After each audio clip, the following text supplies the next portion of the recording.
It's the Franklin Show live from Franklin with America's favorite adopted pup. Franklin Delano Roosevelt Lloyd writes Sinatra Seltzer, who wrote this stuff. And his friend and favorite Franklin dog adopter, Michael Seltzer. I'm your announcer, Paul Moran. Now, biggest career break ever on a show with a notary and his puppy. And now, here's Franklin.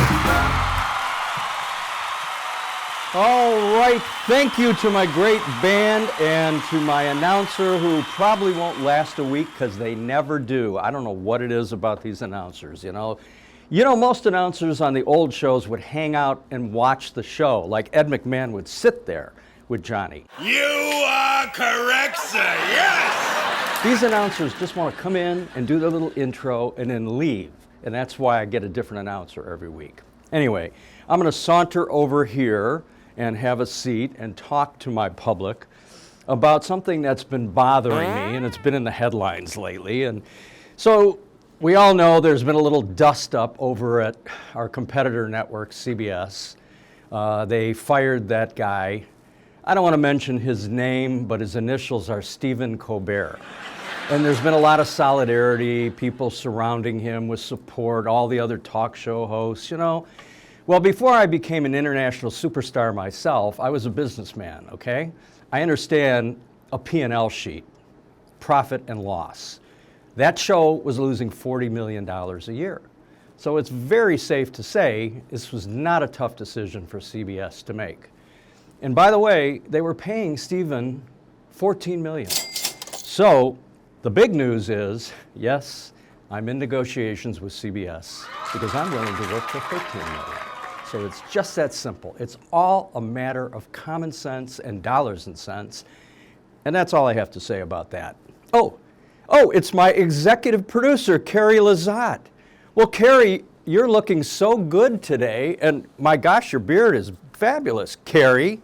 Thank you. Carrie Lazat, my executive producer. Congratulations on your Hometown Media Award. Well, oh my goodness, what a surprise. Thank you so much. This is a wonderful, I'm just humbled. So we don't want you to go anywhere. We'll pay you $14 million. Really? Yes. Carrie, it's a deal. All right. Thanks so much. You're welcome. Enjoy the rest of your show. Good job with the award. Well, thank you so much. And ladies and gentlemen, this is history because Carrie has never made an appearance on my show, even though she's my executive producer. She's just so busy with all her other things. We'll be right back after these words from our sponsors. Thank you, everybody. You're not going to get it all right. Just make sure you nail the big stuff. Mama! Like making sure your kids are in the right seat for their age and size. Get it right at nhtsa.gov/the right seat. Hi there. Well, I am so delighted to be doing this very special tribute show to our hero, the dear, the great, the legendary Sir Van Morrison on his 80th birthday. And among my guests is one of my favorite percussionists. And I can't tell you how much she is adored by the Van Morrison community. The very special and very talented and very wonderful Tina Lyall. Welcome to the Franklin Show. Hey, how are you doing? Oh my God, I'm so happy to see you. You look great. Thank you. And you are likewise. great. And you know the other thing that I like about you that's so unique? I don't know any other Tina that spells her name in any other way than Tina. But you spell your name Teena. That's right. Yeah. Yeah. So that makes you special. Yeah. There was All right, so Tina Tina. Marie, of course, the great. Oh, yeah. Oh, that's right. Yeah. So let's start at the beginning of your career. Where did you start? And then we'll lead into your various tours of duty with Van. Yeah, I started, music kind of chose me, really. I was very, very young, about 2.5 years old, and I started to just strum under the piano on the strings because I couldn't reach the keyboard. So I was asking for music lessons very, very early on when I was about 4.5, 5. And originally it was harp lessons because I was stringing. playing the strings in this way. But of course, my mother looked at the price of a harp and said, "No, you're having piano lessons." Yeah. That's how I ended up playing piano, and then moved on to all sorts of other instruments as time went on. So that's how I started playing, and I didn't really have a choice. It was drawn to me, and I was drawn to it. Right. Well, it was a good choice. But so then what was the first break? What was the first big break that you had that people will say, "Oh, wow." Well, funny enough, I joined an agency later on when I'd already been gigging Yeah. for a while. And I joined an agency when I was pretty young, about 25. And they put me on tour with a band called Latin Quarter, who had quite a long hit, a long #1 stint with a song called Radio Africa. And I was touring with them all over Europe. And that's when I was spotted by you know whom. So you were 25 when Van spotted you the first time? I was, yeah, just coming up 26. It was that summer. Yeah, he saw me from the side of the stage and asked to speak to me. I was already playing, several instruments on this gig. It was, I was playing keyboards and percussion and singing and all sorts of instruments. And he asked to speak with me. So that's how that happened. And were you like awestruck by that, or were you so young you didn't even realize? Well, yeah, it's funny, isn't it? I kind of knew the name, but I didn't know much about him because I'd been going through playing all sorts of music. I'd been playing jazz and classical, pop, all sorts of different things and different instruments that I didn't really listen much to the radio, to pop, because I was so busy, playing everything. So I knew he was probably quite famous and quite hip in that time, but I didn't really know much about him. And he asked to chat with me, but of course I had to go traveling with Latin Quarter. So I said, thank you, but I can't right now. I've got to go with my band. And 2 years later, I got a phone call from lovely Kate St. John, who was rehearsing down at Box with him. Right. At Real World, and she said he's been trying to find you for a couple of years, and would like you to come to a rehearsal. So I said okay, and I got in the car and put a cassette, because it was that long ago, into the car with all the instruments, and was listening to quite a few songs, and then I stopped and said, oh, he wrote that. Okay, so he's somebody. And then another one came on. Oh, he wrote that as well. Wow. So that's who I'm going to see. And I started on kit. But he spotted my vibraphone in the back of my old Renault 5 and said, do you play that? I said, yeah. He said, I play it. So that came out. And then out came the percussion. I can hear him saying that too. Yeah. He saw the percussion. He said, bring that in too. And I opened up the percussion box and there was some recorders. He said, do you play those? Yeah, I said, I play them. So that was that. And so I ended up playing loads. And then eventually I ended up playing the keyboards too. And he asked me if I sang. And I said, well, never publicly apart from in a choir. And he just obviously knew that I could before I did. And got me singing. Well, he's got an amazing ear, and when Van Morrison comes around calling, people drop whatever they're doing. I remember a story about another member of the band. I won't mention her name at the moment, but she was also under contract with someone else. And Van said to John Rogers, who was his manager and lifelong friend, take care of it. And John told me that he called the band that this young lady was performing in and said, whatever her contract is, we're buying it out. And she was available the next night to perform. And that's how that goes in Van world. Yeah. Yeah. I'm grateful for it because and so that was the first tour, and that was what? What year? Do you remember the year that was approximately? What was the set list back at that point? That'll tell us. Golly. I think he just released Hymns to the Silence. Oh God, yeah. Yeah, that'll Okay. tell you what it was. Because I was learning some of those songs, and Mhm. yeah, and that was when it was. And the first gig was at Newport in Wales at his friend's hotel. That was the first gig ever. And then I believe after that we went on, did a few gigs, and then ended up with the first American gig being Petaluma many years ago. Petaluma, yeah, right. Well, lots of trips to the West Coast, where Shauna, his daughter, lives in Mill Valley, and so we've had the pleasure of seeing him perform countless times in that California area, all the way up until last year, really. So that was the first tour of duty, and then there was a hiatus, and then you were called back. Do you remember when the second tour of duty was? 2004, I think. Okay. I was living in Nice. I'd moved to France by then. I was living in Menton, actually, but I was half an hour from Nice, and they were doing the Nice Jazz Festival. Right. I had a phone call saying, would you like to come and play? Yeah.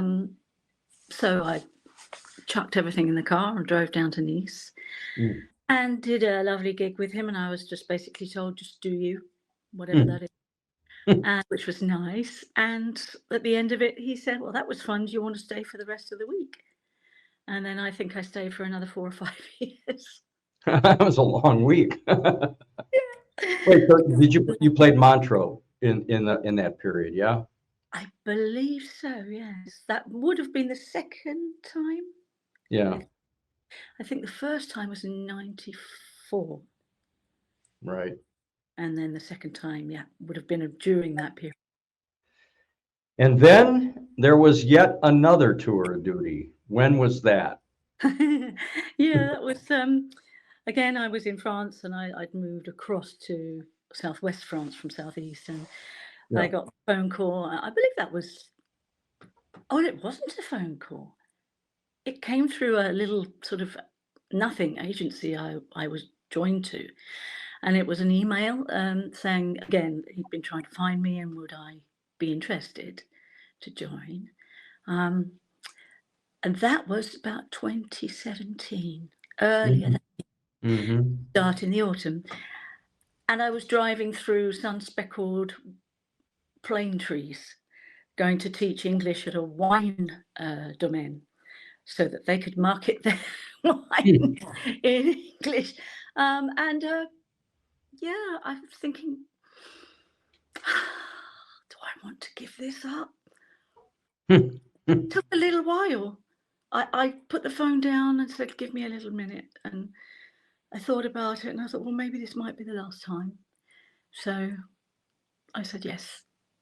And First of all, there is never a last time with Sir Van. Right. There is never a last time. There's never any guarantees. I mean, Neil Wilkerson is back now. Neil Wilkerson hadn't been playing with Van since 2010, and suddenly he's back in the band on drums. So, and I talked to him recently, and he was like floored that he was called back. So my point is, first of all, you need to leave forwarding addresses. It sounds to me like he can't find you. What do you mean? He spent 2 years looking for you. Nobody. Still nobody. You're not a fugitive, You're a performer. You're a talent. You're a legend, and you're so great. And I'm telling you, I know how people react to you, Tina. Everybody in our community absolutely adores you, because you are the sweetest, kindest, you are the sweetest, nicest, and most sincere. And every gig, after the gig, we all get together and hang, and you hang and we talk and we laugh. I've got pictures of you holding Franklin. I've got pictures of you and Lori and I late night, just hanging out, and everybody this van community, and there are hundreds of us, know you and love you. So I am That's very convinced. kind. Well, I love you all, and Yeah, you've I all know. been so welcoming every time I've met you. So thank you for that. Well, you even had dinner in my son's home in California. He's a good So cook. he is a good cook. Yeah. But I'm just so grateful. And you are an example of the tremendous depth of Van's bands and his ear for perfection. Because when you're in the Van band, you are the best. He doesn't take second best. And when he wants you because he knows what you bring to the party. And I have so many memories of you up on stage just banging away, and just everybody is just smiling and laughing at you. So God bless you, Tina Lyall. You're the greatest. Thank you. I actually really enjoy playing, and I particularly enjoy playing with him. And it just amazingly, it's because he lets me fly. You know, he very rarely put restrictions on what I play. Sometimes the restrictions are right. Right. You know, because I need a cheeseometer or a behaviorometer, and sometimes that's what he's doing. It's just I need a little lid on my head, or I'll go flying off somewhere. So he's right, because he's the one controlling how his music should sound, and that's Yeah. correct. And But he it's so hears nice things the that freedom he does give me. he hears things that no one else hears, and he knows when it's right and he knows when it's wrong. And when it's right, it is so right. And you walk away going, wow, that was brilliant. Even so, when I play in a studio with him, and we work very fast if he and I are in the studio alone. In fact, once we did something, it was just him and I and the engineer, and it was 3.5 hours, and we did 14 tracks. Wow. Because I've been with him so long. Right. I know what he needs. Right. We have this sort of unspoken language. He doesn't necessarily need to say what he wants. And sometimes if it's difficult to put it into words, he'll just play something. Yeah. And I'll say, that's it. Yeah. He knows from inside himself what he needs. And if he can't express it, hopefully I can know. Well, you obviously have. So I thank you so much. This means the world to me, Franklin, and the Van community. We are celebrating Van's 80th birthday coming up in August. And I've got just a great lineup of guests that are here to pay tribute. And I know he will see this, he will appreciate this, and we're not done yet. We are not. He is amazing. Yeah. And I've learned so much. And I've got nothing but gratitude, really, for the amount he's taught me. That's a beautiful thing. And you're a beautiful thing. All right.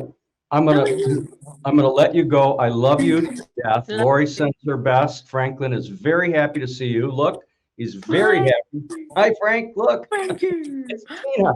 Please give my love to everybody in the family, and also all the fans. Please say thank you to them and give them my love. And we will see you soon, I'm sure. All right. Take care. Love you. Folks, we'll be right back on The Franklin Show. Stay tuned. Be right there. Wait. Use the shovel and bucket of water, remember? Drown, stir, drown, feel. Then make sure it's cool. Where'd you learn that? SmokeyBear.com. Brushed up on some tips before we left. Don't want to start a wildfire, right? Only you can prevent wildfires. Oh, hey, everybody. Welcome back. What an entertaining television program we have for you today. I am just so delighted with all of our guests as we pay tribute to my hero and yours, the legendary Sir Van Morrison, on his 80th birthday coming up shortly. And it is indeed my pleasure to introduce to you another esteemed broadcast legend, even more of a legend than I am. in my own mind. Great, ladies and gentlemen, my friend Ralph McClean from the BBC. Ralph, hi. Good to see you, Mike. I am no way a legend of your stature at all. I just Well, I do my now, bit. I just do my bit. I'm only a legend because of Franklin. He's really the star of the show. I can see that, yeah. We just won this national award, Best New Talk Show, Hometown Media Awards, a national award. I'm very proud of this. So we're the real deal here, you know. And we're in contract negotiations now, so you know, let them buckets of money right here. So Ralph, 10 years ago, you invited me to be on your show as we celebrated Sir Van Morrison's 70th birthday.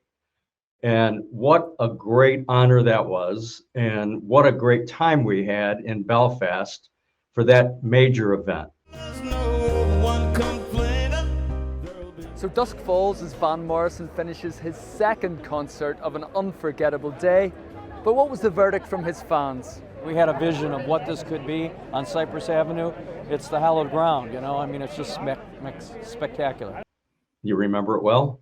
I remember it very fondly, Mike. It was a fabulous celebration of Van, and it was great to see all the Van fans from all around the world gathering in Van's home city of Belfast to celebrate the man and his music and his legacy. And that, of course, was for turning 70. So we've now got the great man at 80 now.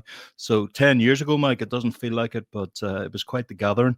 And of course, it all concluded with the concert in Cypress Avenue that people might be familiar with when Van sort of returned to his home turf and played those wonderful versions of much loved songs for all of us on the street in Cypress Avenue. It was a magical thing, and it was great to hook up with you back then, Mike, and it's nice to hook up today as well. And that was not only a memorable event, it's available for the entire world to view because the BBC broadcast it, and it was live on Cypress Avenue, as you said, Van's stomping grounds. And we Van Addicts, as you called us, as we call ourselves. In the nicest possible way, Mike, in the nicest way. It is.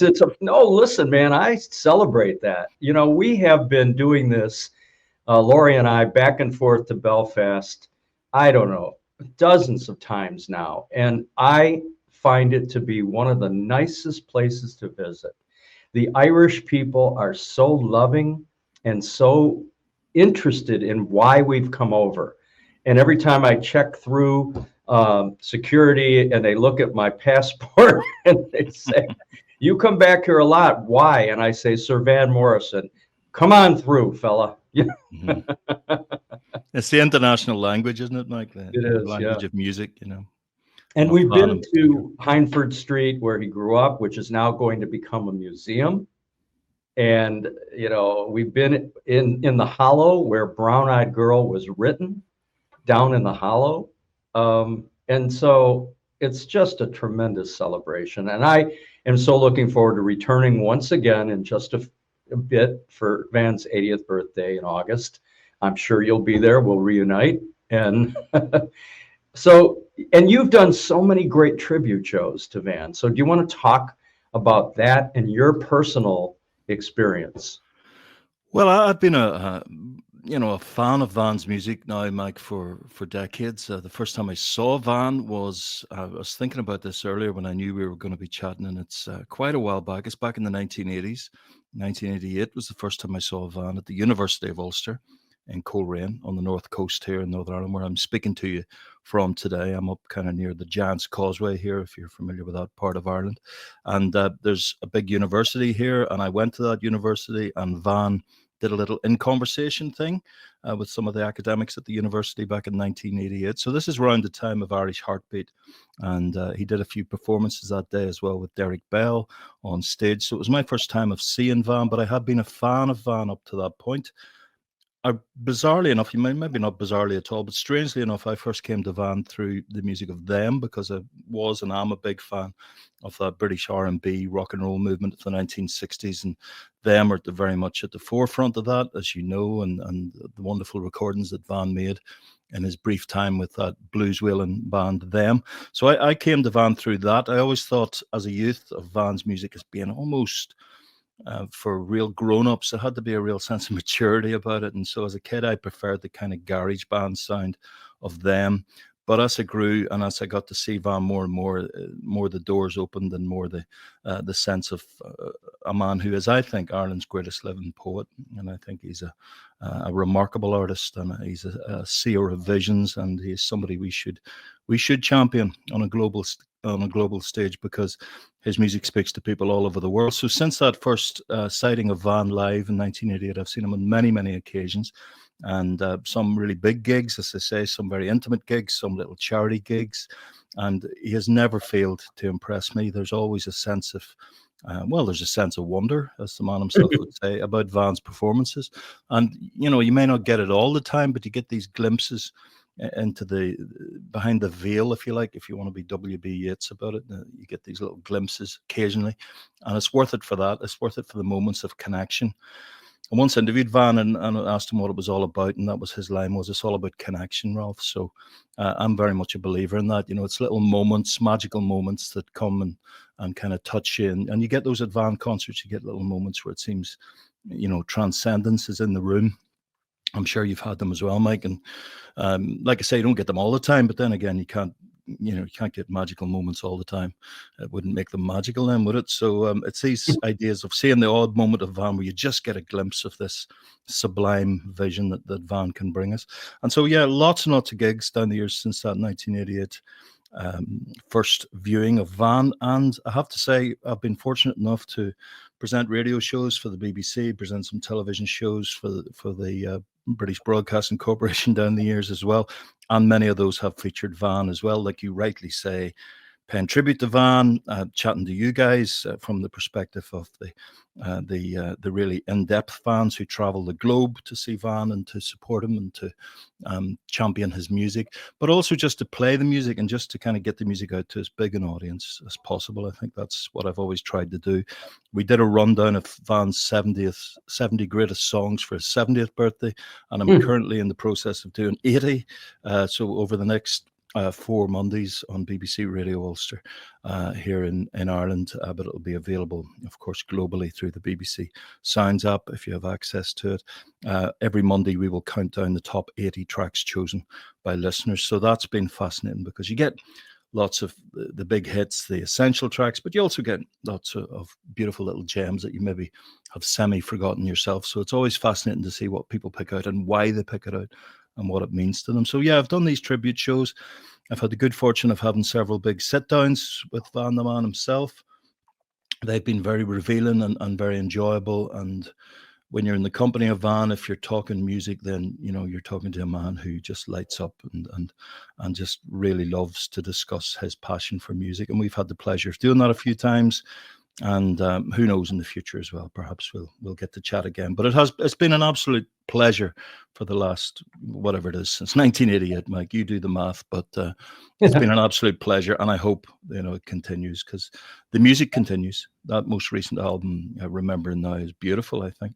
So the music continues, and my passion for Van's music continues as well, and hopefully we'll get to do more shows on the BBC. Well, and they are gems, and you bring a lot of that passion to the programs that you've done, and that says a lot. His canon of music is so deep. He's done so many different genres of music, and for the casual fan, they know the hits from the 70s and even from the 60s, but unless you really followed his career, you wouldn't really respect and understand the depth of his musicality. And when he goes off into one of his transcendental segments where he gets lost in a song and repeats and refrains, and it's a moment. And when he straps a guitar on, I know there's something great coming. Yeah, I know there was a moment, I think you were there, Michael. I didn't get to speak to you, but I think I saw you at the Whittle Hall in Belfast. I was. A recent Van Morrison gig, and it was a fantastic show, but I remember when he went into summertime in England. Yep. He turned to the band and he said, "Are you ready for some heavy lifting?" And you just knew it was going to be good. And it must have been a good 15 minutes. So you got a standing ovation during the song. Audience members were getting up. He was in the zone. And I mean, that's remarkable, isn't it? That's remarkable for an artist of that stature, of that vintage, to still want to push it like that. That's, well, I think that's admirable. You had Richie Buckley on saxophone. And as soon as I saw dear Richie on stage, and he hasn't been on stage in quite a while, I knew where we were going, and we were all enthralled. Those were 3 gigs, I think, he did during that period. Was that the one where Glenn Hassard was in the audience? Were you there when? I don't think Glenn was there the night that I only did one of those 3. I'm not as hardcore. I'm not as hardcore as you, Mike. I did one of the 3. You do all 3. If there's 3 gigs, you do them. I just do one of the 3. Call me old-fashioned. But no, Glenn wasn't there. But I've interviewed Glenn before about his. Well, Glenn was there. That's a serious love affair. That he and I were standing together in the front row, and he was just so animated and enthusiastic. And I'm going, Glenn, I mean, this is so cool to see you reacting to Van like I react to Van. I had that experience with Eric Clapton once. I tell the story that Laurie and I had gone to the Royal Albert Hall, and we buy our tickets. We don't ask for comps. We bought tickets, and we show them to the usher, and he takes us to a suite. And he unlocks the door, and we walk in, and there's a man and a woman sitting in the front. And he gets up and walks over to Laurie and I, and he says, "Hi, I'm Eric. This is my wife, Malia." It was Eric Clapton. And so the Seltzers and the Claptons sat together that night. And when Van got up to perform Caravan, which he rarely does, Eric Clapton was on his feet like a raving fan, and so was I and everybody in the whole place. But it was just magical. So to see an artist react that way to another artist, that's spectacular. I'm sure you've seen the legendary footage of Robbie Robertson. I think it's from The Last Waltz, but Scorsese films it anyway, where Robbie is, how should we put it, slightly refreshed. He looks like he's maybe had a dram or 2. But anyway, he's putting on, I think it's Tupelo Honey he puts on in the little room that they're standing about in. Yes, He is just lost in the reverie of it. And you can see in Robbie's face the absolute love and admiration for Van and what Van does. Other musicians, like you say, appreciate it. They can see just what this magic is and how rare it is as well. You know, that what a rare gift this is to be able to give us these little visions at times. And Van's done it through the decades, and long may it continue.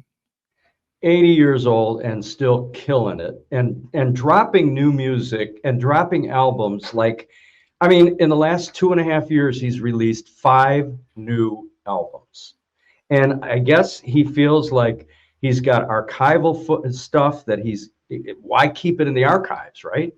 So let it go. And God bless, are we lucky?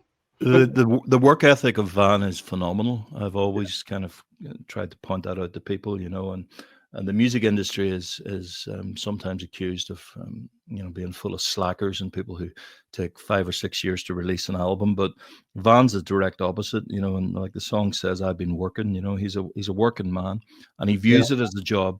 He views it as, I think, something his life work is to get this music out there. So this is a man who, lest we forget, Mike, is playing on his birthday. Now, I don't know about you, but on my birthday, I ain't going to play a gig to a number of people in a hall. So this is a man who's happy to play. That's true. Even on his birthday. That's and true. He's happy to add dates, and he wants to play more and more.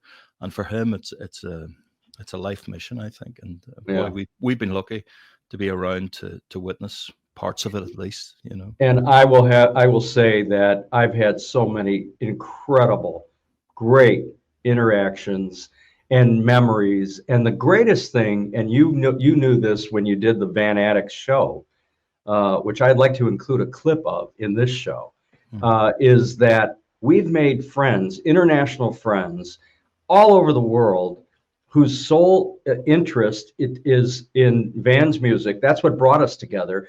But now we are friends, and we see each other whenever there's a gig, wherever there's a gig. People travel, and we're like a family. And I am truly struck by the friendships that I've developed in Ireland, in England, in France, in Germany, everywhere around the country. And here in the U.S., there's legions of us that are like, we swarm to the next gig. As soon as something's announced at 10 a.m., Ticketmaster is on fire. You have to get in a queue, and you're lucky if you get a couple of tickets. So it's brilliant. I mean, I think it's a magical thing. I'm a great believer in music as an amazing unifier anyway. I always have felt that it brings people together like few other things. It's very difficult to think of any other, even art forms that unite people the way music does, because it is an international language.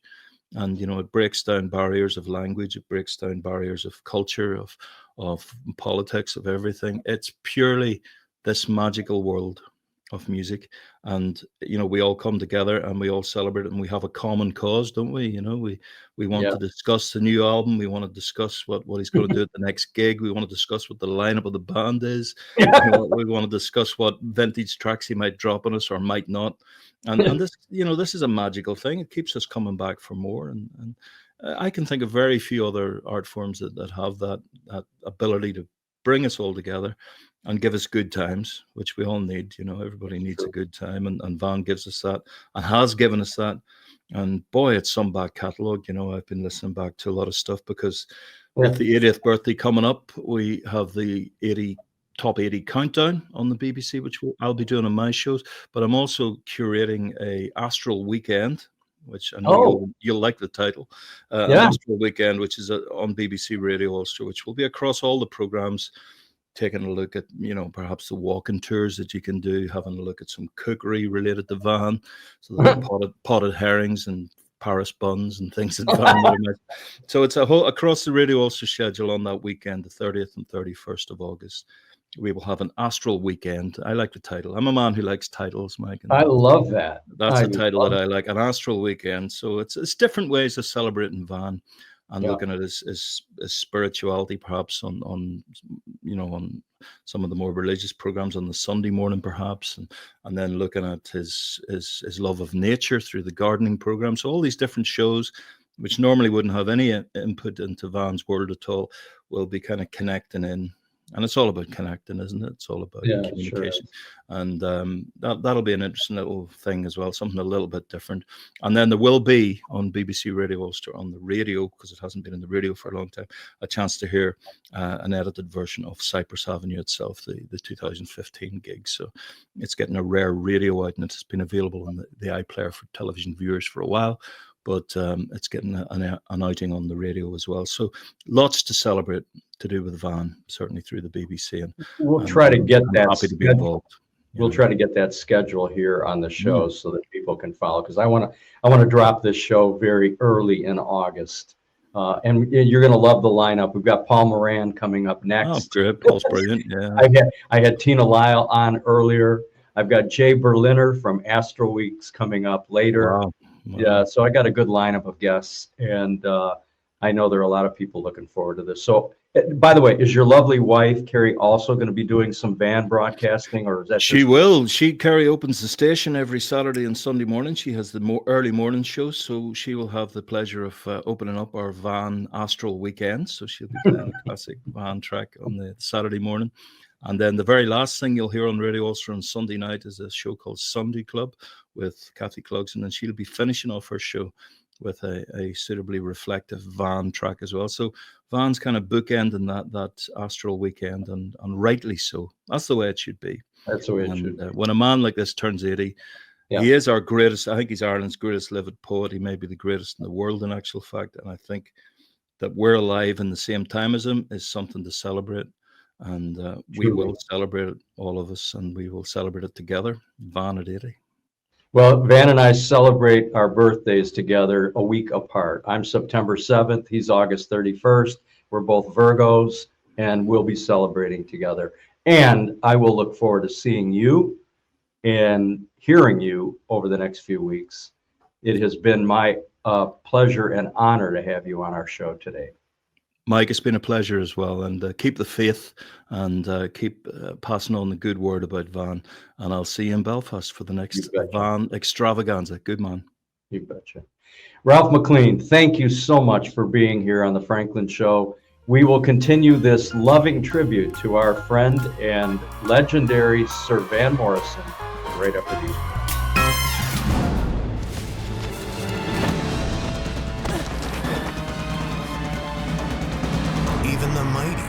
not see it coming.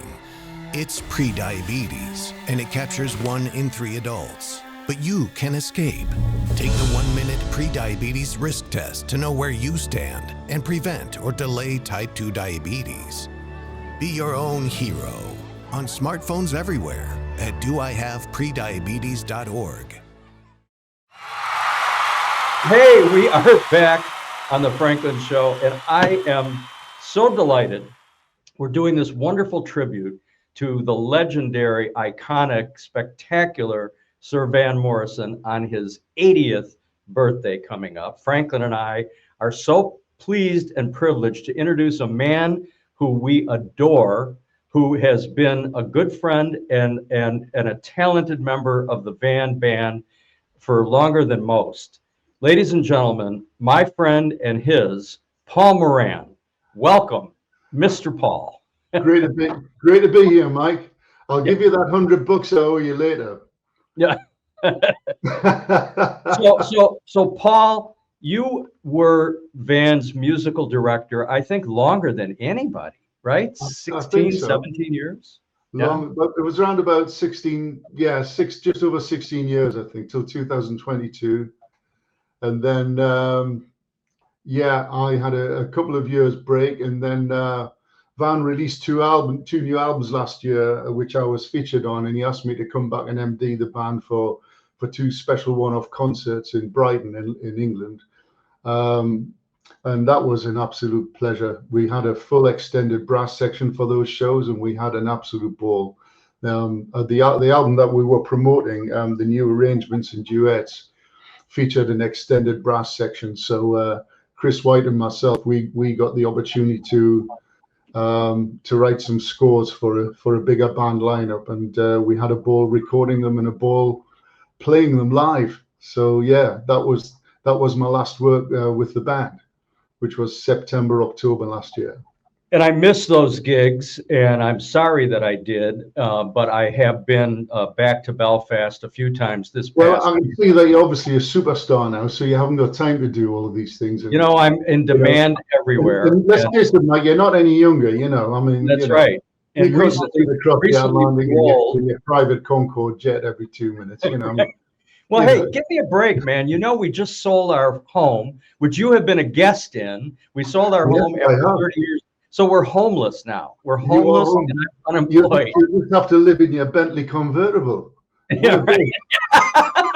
He knows about my Bentley, too. Well, here's my favorite Paul Moran story. And there are many. You don't think I'm going to leave any stones unturned, right? I'm an MD.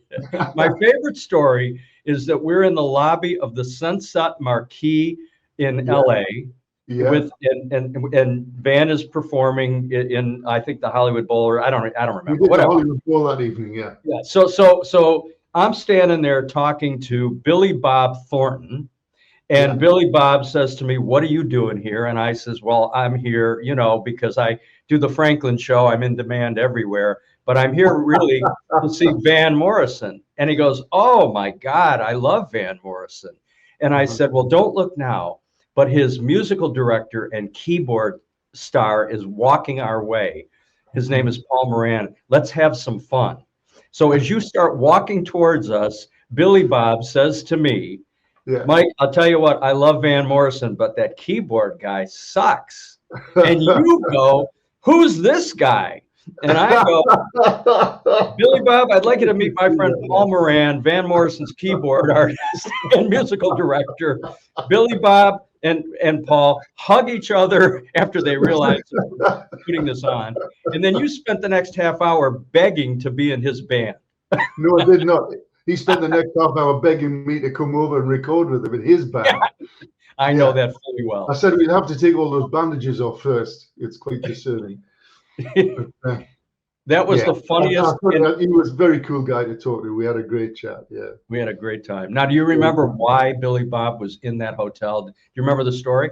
Well, we got on chatting because he's had several wives and what have you, and he was telling he was telling me that at one point he was living there, and let's face it, it's not the cheapest of hotels to stay in.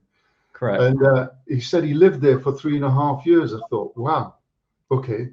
So I just figured he was home from home. But there's also a very nice studio underneath the actual hotel itself. So yeah, I don't know whether he was planning on doing any work there at that time or whether he'd been working that day. I have no idea. Well, here's what he told me is every time I get in a fight with my wife, I come here. And I've seen him there several times. Okay. He was married to Angelina Jolie and about a dozen other women. And So it was one of those evenings. I'm getting the hell out of Dodge. he came to Scottsdale performing with his band. Yeah. Did he? And so we hung out after his gig in Scottsdale, and man, he is a rock and roll dog. I mean, loud rock and roll. And it's I got to tell you, between you and him, I much prefer your style of music. Oh, really? Oh, yeah. Well, listen, you'll say anything to get anybody on your show, Mike. Yeah, well, people are begging to be on my show. I'd really like to hear Bob's music live, actually. Well, I can imagine it'd be something. I'll let you know the next time he comes to Scottsdale. Yeah, You've been in my Franklin home. You haven't been in my Scottsdale home. You're welcome anytime. Okay. Right. Well, okay. I'm gonna take you up on that. And don't feel bad that I've been to London a million times and you've never invited me to your house. Well, don't feel bad that you've never. Don't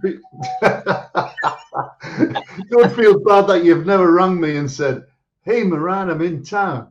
Oh yeah, like you don't know. I'm on social media every minute of every hour of every day. I know you are, but I'm not. Okay, that's true. You scolded me once for that. Actually, I remember that too. I'm on from time to time. Well, I'm on a lot more often than I used to be. Yeah, but we it's one of those things that we have to embrace in this day and age. Yeah, and especially if you're a musician, and even Van and several other big stars. I saw Paul McCartney put a little 20-second clip up about a bass line he played on a track on one of his Wings albums on Instagram the other day. So it doesn't matter how big a star you are, everybody's using it now. You bet. It's the big communicator, so everybody has to go with it. Yeah. So tell me some of your favorite stories performing with the band. You've met so many great artists along the way. I really have. Yeah. So speak to that. One of my favorite concerts was not long after I joined Van. At that time, Van was using a lot of American musicians and wasn't using his British keyboard player. Van often used American keyboard players, and regularly John Alley, of course, who was a legend, who was with Van for many, many years on and off. And this particular opportunity came along to re-record the Astral Weeks album, and I was heavily involved in that, in the build-up to making the album, including coming out to Philly and different places, and working in the studio with old musicians Van had worked with, and getting a feel for who was going to be good for the album and the performances, because it was recorded over 2 nights, And I remember the first evening in particular, the first show at the Hollywood Bowl. It was my first time performing there, actually.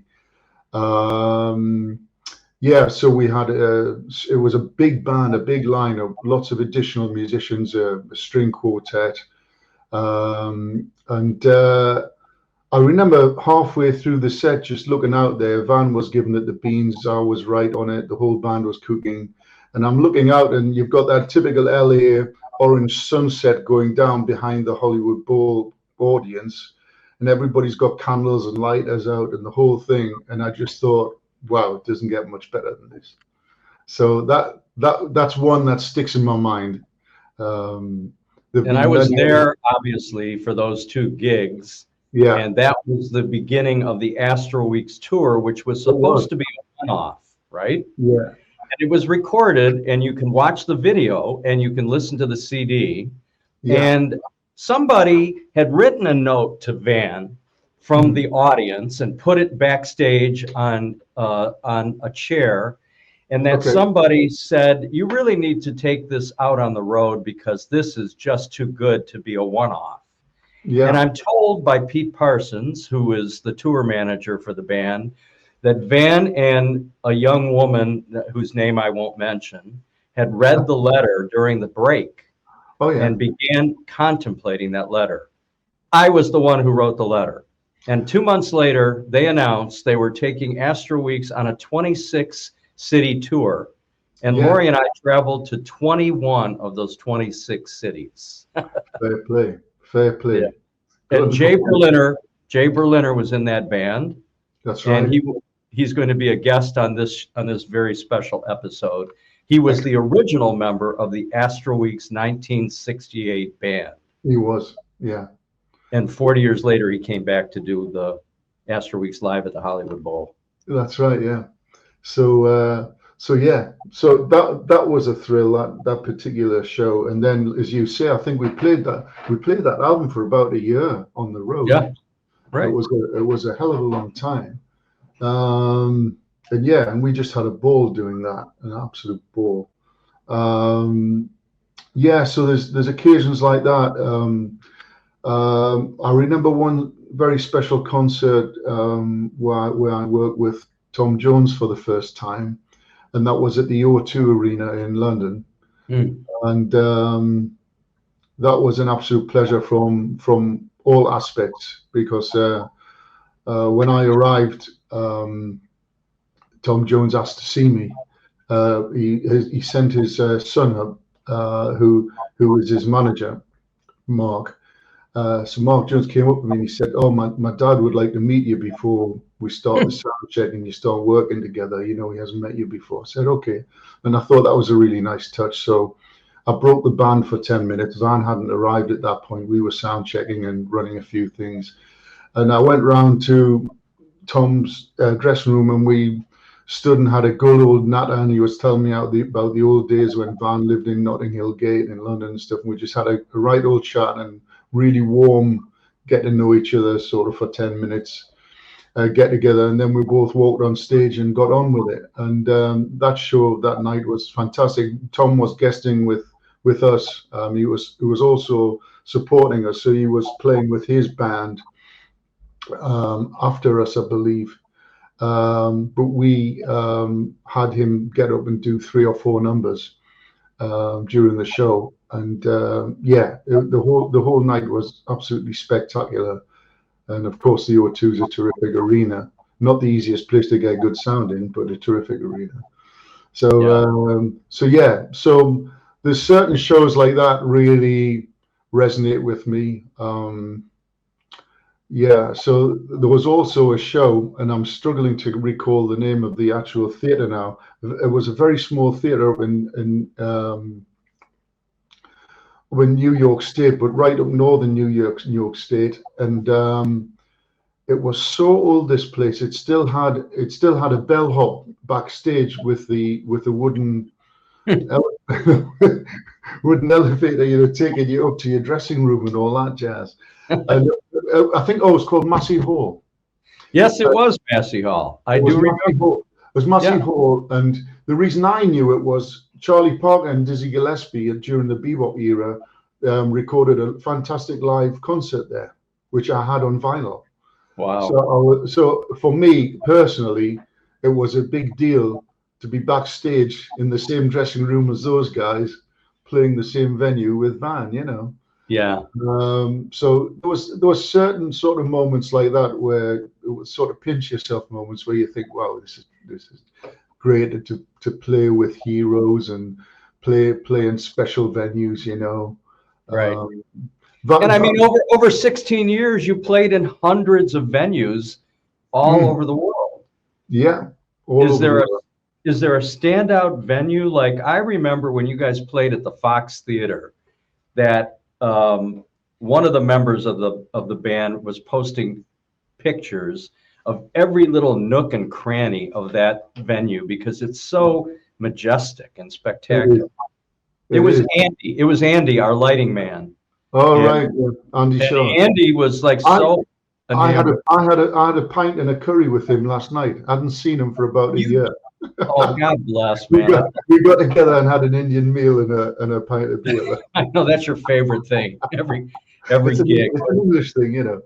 Curry's more English than fish and chips now. Yeah, right. And mashy peas.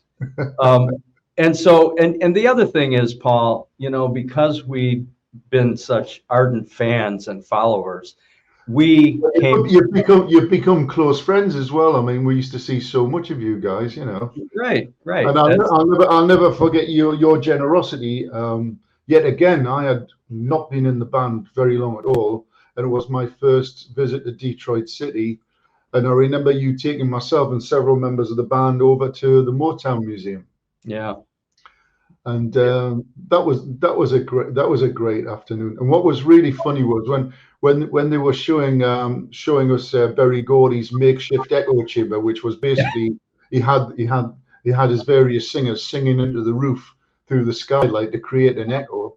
Right. And, Vanessa.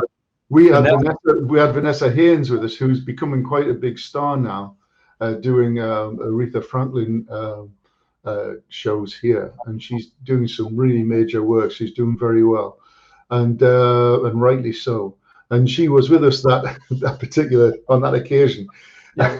and the curator said, "Do we have anybody who can sing at all? You know, maybe just a little bit around." And we all just looked and started laughing at each other. And we said, "Vanessa, you might be able to do a few notes." And she did this kind of Aretha type of thing, and everybody's jaws hit the floor, didn't they? You know, holy shit, you know. That was so memorable. It was you and me, John Platania, Sarah Jory, Vanessa, and Neil Wilkerson. Neil Wilkerson, the drummer, who is back in the band now. I was just with Neil. I've noticed on a couple of clips on Facebook, he's back in the band. Yeah. So we'll put a picture up because I have that memorable picture of us standing out in front of the Motown Museum. That was absolutely, yeah. You've got to get that up there. Yeah. So yes, and that's part of the marvelous aspect of this is not only have we developed friendships with Van fans all over the world that we truly are friends with, but you guys in the band who we became, you know, we're friends. We would party. You and I, 2 o'clock, 3 o'clock in the morning in New York, in Los Angeles, at the Sofitel. I mean, there were some crazy, man. And Lori and you going up the elevator to the lobby. That's very kind of you, Mike. I get off the elevator on our floor, and Lori says, "I'm not done with him yet," and goes on to finish partying with you. So. The things I had to put up with in those days, you know, I don't know. The land of Shot City, wasn't it? We had a cracking night that night. God knows what time that all finished up. Well, it actually didn't. I just remember Pete Parsons and various members of the crew and some of the fans sprawled around the foyer with bottles of champagne lying around. It was in various degrees of spillage. Yes, sir. Fun. The hotel gigs were the best, you know. So I so much appreciate you, and you and I have stayed in touch regardless of whether you're in or out. There's never a final with Van. It's always. I hope not. No, I know not. He loves you, respects you. You were so great. You are so great. You're so talented. I've seen you perform live. On your own. I've got your albums. You're continually releasing and putting out more new material in clubs in London. I highly recommend to all of you out in the London area that you check out Paul. You're great, man. You're just great. That's really, really generous of you to say that, Mike. You know, I do what I do, you know. But one thing that I'm very excited about at the moment is I'm writing with a couple of other writers, and we're called the Unique Music Collective. And if anybody goes on Spotify and looks for that, they'll find some really, really great recordings that I think they'll enjoy. It's very much on the commercial end of the market. But there's Celine Dion type ballads and stuff. We're using top session singers, and it really does sound something.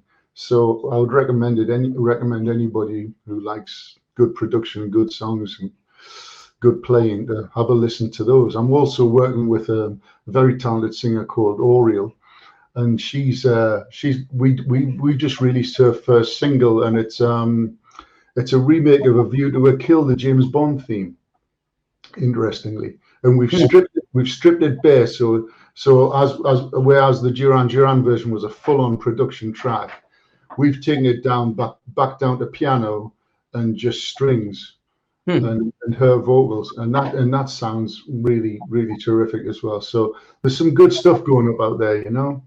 Good But for you. Good for you. it'll be wonderful to do something with Van again in the not too distant future, because he is a very very special artist, and not only does he deserve all of the accolades that he gets, but he's a supremely talented, gifted man, and I wish you, Van, if you're listening, a very, very happy 80th birthday. I hope you have a very special day. And, I guarantee you, Van will be. I'm sure you'll probably be gigging somewhere, and I hope the gig's great. Yeah. Well, we'll be in Belfast for his birthday. Obviously, he's doing 2 gigs. I believe he's doing on his birthday. I believe he's actually playing. The guy is going to work. Is it the Culloden or the Europa? No, it's going to be Something else. It's something else. I can't remember the name of the venue. I think I did see something about him, so I got that right. He definitely is gigging. Oh yeah, he's gigging, and the BBC is going to be there, and it'll be recorded. And I just had Ralph McClean on, and so we talked about that. Okay. But anyway, Van will definitely see this, and I know he wishes you all the best. You wish him all the best. It's great. It's all good. I love you, man. I love you, and you're a dear friend and a great guy and very talented, and I appreciate you being here. If you have some links to the, I think we're about up to $500 now. You better stop talking, Mike. Venmo works fine. So, all right. Anyway, I'm going to let you go, but you're going to stand by because we have a little special thing we're going to do, you and I. Okay. But stand by. But I'm going to say goodbye to you officially, and to my audience, the great Paul Moran, ladies and gentlemen. More about Van Morrison and his 80th and this special tribute to Van Morrison on The Franklin Show. Franklin and I will be right back after these words. Stay tuned. Bye, everybody. You're not going to get it all right. Just make sure you nail the big stuff. Mama! Like making sure your kids are in the right seat for their age and size. Get it right at nhtsa.gov/the right seat. Hey, everybody, welcome back to The Franklin Show. This very special tribute to the great Van Morrison on his 80th birthday coming up shortly. I have a legend. I'm going to put Franklin down because he's like tired of sitting on my lap. So I'm going to put him down for the moment. I have a legend from the Van Morrison Band, and he is the great Jay Berliner. Jay, welcome to The Franklin Show. How are you? I'm okay. Now that we've found you, this is great. Modern technology is wonderful. You were a member of the original 1968 Astro Weeks band, Van's first album, and you were just a jazz artist who was in a studio performer. You had no idea who Van Morrison was at the time, I think. He was this young guy, right? That is correct. He walks into the studio, and you're part of this, what became a legendary, unbelievable recording called Astro Weeks. So talk about that moment. What was that like? Well, I actually kept pretty good records over the years. And I see the date actually was, let me just see, on September 25th, 1968. And the call was 7 to 11 p.m. at Century Sound, and the engineer was Brooks Arthur. And I noticed that I basically didn't play for a couple of hours because they were doing let's see. Where are we here? If I get this, just I'll find the damn thing. That's okay. Adventures in Live Television. This is Yeah. what. Okay, they did Cypress Avenue, Yeah. and then was it Madam George? Yeah. So I started around 9:30 p.m. In true jazz fashion, Right. it starts late and goes even later, right? Yeah, right. And we did Beside You, and then we did Astro Weeks, and that was done within an hour and a half, the two of them. And we finished on time at 11.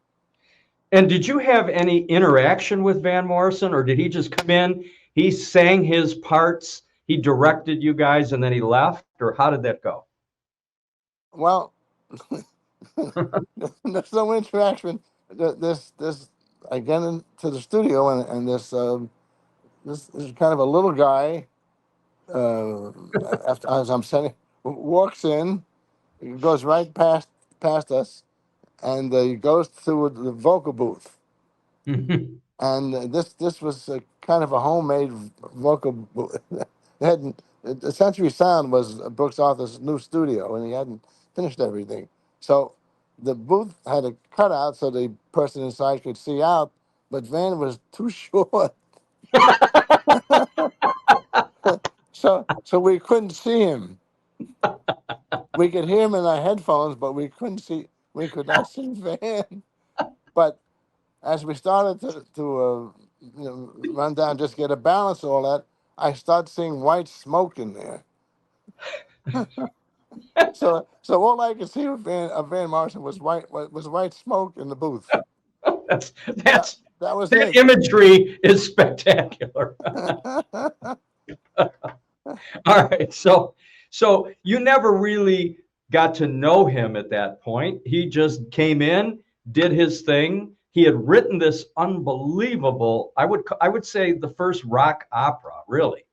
I mean, before Tommy, Astro Weeks was sort of this interwoven, jazzy kind of a just majestic music. And it wasn't a huge hit when it first came out. It sort of lingered. And then years later, Rolling Stone named it one of the most influential rock albums in history. Yeah, and they still do. And that caused a 40th anniversary reunion where you were brought back and you were at the Hollywood Bowl in 2008 to do what was supposed to be a one-off of Astro Weeks live at the Hollywood Bowl. Yeah, okay, that's right. We would, and of course that's a lot. That's a lot larger than its recording studio. But that you were available. You hadn't talked to Van in years, right? How did that go? Just tell me how that went. I did a few dates for Van after Astro Weeks, just some other stuff. But then there's basically a 40-year gap where I had no connection at all. Right, and so that was in 2008, and as I described elsewhere in this tribute show with Tina Lyall and with Ralph McClean and with Paul Moran, that was supposed to be a one-off, meaning they were only going to perform it once, and it was that performance that was so mesmerizing. The band was so great, the string session. The musicians all got together and recreated Astro Weeks. And Van, because he had given away the rights, as I recall, to the original Astro Weeks album, he was getting no monetization of his fine work until that is correct. That is absolutely correct. So among other things, he gave away Brown Eyed Girl to get out of a bad contract. I mean, right. Poor man. Literally, it's like being Pete Best. It's like, how can you go on with your life after you've been fired from the Beatles just before they explode? Van took his best work and gave them away because he needed to get out of shitty contracts. You're And not so, shitty, but those guys were not exactly legitimate.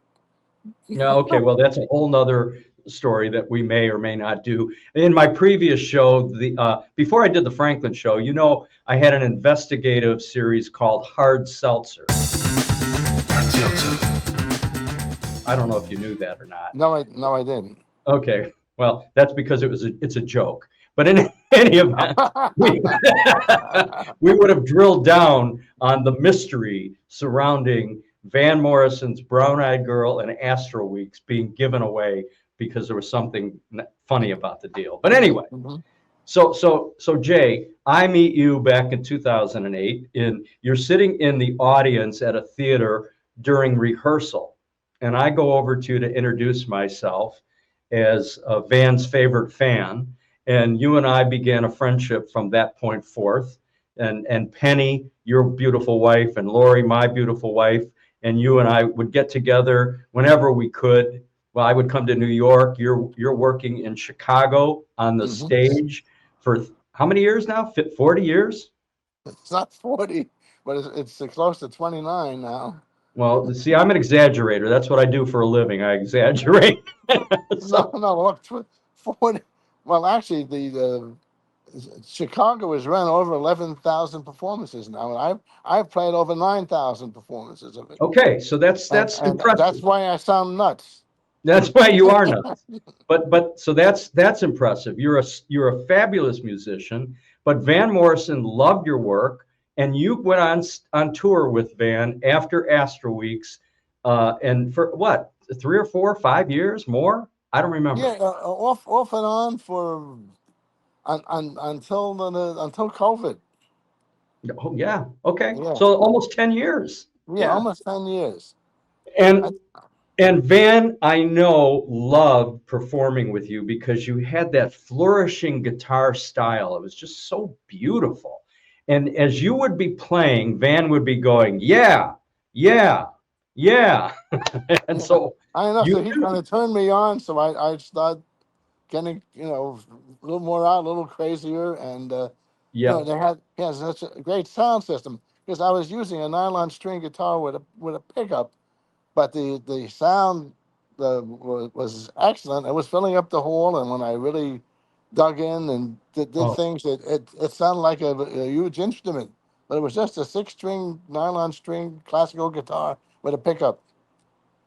And there's nothing like it. Seeing you on that stage and seeing how Van reacted when he cut to you, because Van is famous for cutting to all of his performers and giving you extended solos, right?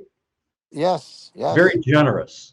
He is. He's very unusual, believe me. Well, he's unusual and generous. Yes, that's right.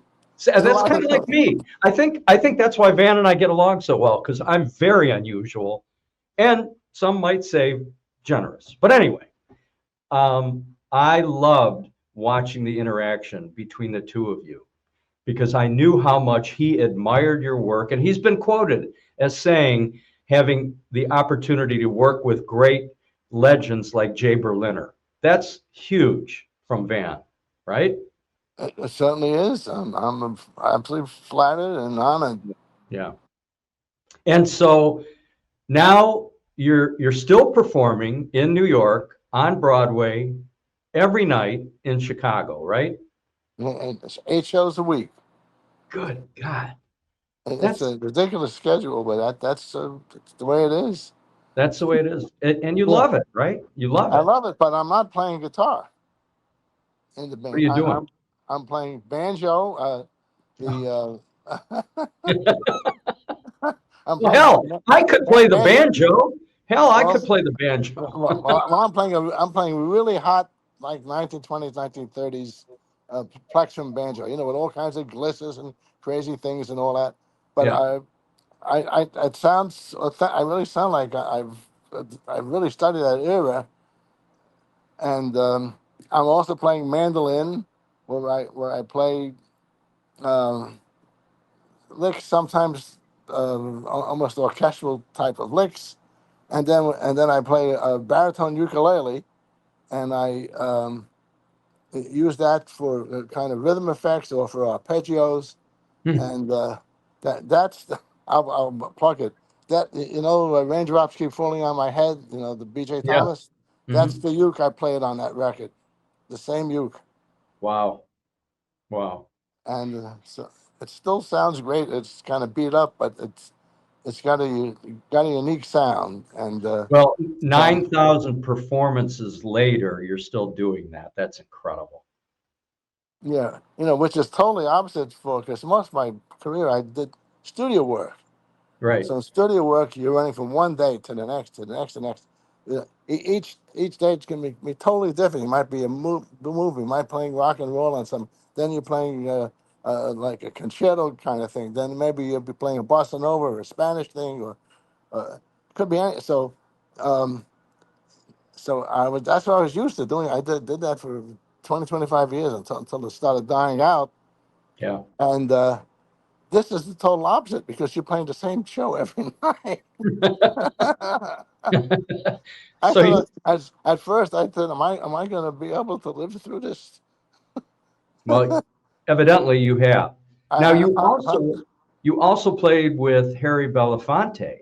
Yes. Talk about that. Talk about that. Well, that's when I started. I had he was apparently looking for he had those giant calypso hits and what have you, and doing folk songs, and he was very big. He was RCA's #1 seller at the time, but he wanted to expand to do other music. He wanted to do Spanish music. He wanted to do Greek music. He wanted to do a slightly jazz ballad thing. He had a whole even blues. So the guitarist that he had was okay for the calypso and the folk stuff and all that, but he really couldn't do what Harry wanted to do. So Harry started auditioning guitarists, and apparently they went through a whole lot of people, and he wasn't happy with anybody. He had a lot of the studio guys and all that, but he went to some of the top guitar teachers, and a friend of mine was studying with one of them, and he was rejected, but Myron Weiss, his name is, and he gave them my name, and I came in an audition, and they hired me on the spot. No, I had no idea. Aside from hearing him singing Deo on the radio, I had no idea how big this guy was. Right. Until we did the first concert we did was in Pittsburgh. It was a brand new facility with a sliding roof. It was used like a hockey stadium and all that. And it was sold out. It was completely sold out. People were going crazy. We did a number of shows. I never saw an empty seat in the 3 years I was with them. But years later, but I wondered, why is this? It was like out of town. It was like a mile out of town or something. And why is it here? But anyway, many, many years later, I had came back to Pittsburgh with Garrison Keillor. I was working on the Prairie Home Companion. Right. Playing that, and I came. It was this hotel, and then I asked him, "Well, whatever happened at that big facility?" He said, "It's right next door to your hotel, right in the middle of town." Wow. The whole city had grown up and was completely transformed from what it was when I'd seen it back in probably 1962. Yeah. It's a beautiful city now. Oh yeah. And and of course the igloo has now been I don't know if they tore it down, but that's where the Pittsburgh hockey team but played the Penguins. Won all the championships. Played there. Right. Quite a, but I was the first with the roof that opened and closed. So your career has been encapsulated by these incredible artists that you've had the good fortune of performing with. Harry Belafonte at one point, Van Morrison at another, and throughout all of it, you've been on Broadway.